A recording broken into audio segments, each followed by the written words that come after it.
For 8 minutes and 46 seconds, dear life was being smuggled out of my dear brother's life. Every breath that he breathed was being smuggled and stolen from his very life. We talk about systemic racism.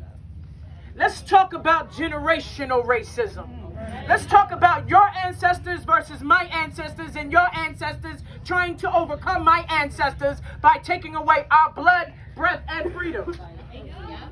Let's talk about how in every corner of this world right now there's a lynching and a hanging that has become so suspicious that they want to derail it and call it homicide. No, not homicide, suicide. Let's talk about the barriers that break down our little black faces. Let's now talk about how I am a resident on this island and there's so much racism squeezed and compressed in between the bridge and in between the north side that is killing everybody in between. Let's talk about how my little black face just talked about how he was treated in school, and instead of them defending him, they were more suspending him. Let's talk about how every corner with every black face that is on this island goes to look for help. There's no help. Instead, they laugh at you. Instead, they tell you you're not here for a reason. Instead, they look at you and count you slaughter as the nut and tell you that you're not worth it too. Instead, they close the door on you. Instead, they tell your little black boys to tell the truth.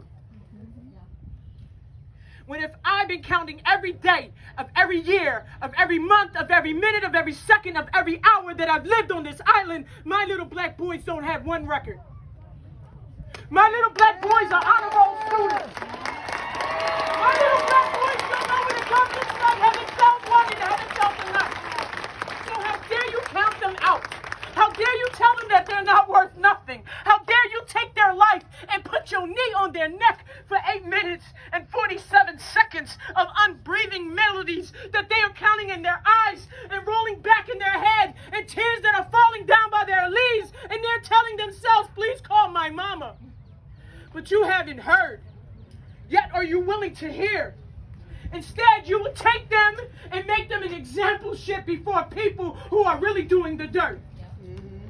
Instead, you will hang them up in the middle of the gym and pull their pants down and make them a mockery before people that don't care about their pains.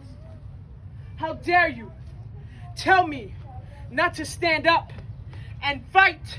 How dare you tell me not to stand up and breathe when if every morning that I wake up I have to have a conversation that I never thought that I would have, and that is, you're black. Remember that. That is, they don't look at you the same. That is, they don't want you to be successful. That is, they're making big bucks off of the prison system that they want to send you to and make you a mockery before the rest of this world. That is, every morning that you wake up, you tell your babies, I love you, grab your piece of toast, and you walk out your door. That is, every morning that I wake up, I must count how many bodies are in my house. And I must tell them that I love them every second of every minute of every day, because I'm afraid once they step out of the house, just what you might do to them. Don't tell me not to stand up and protest.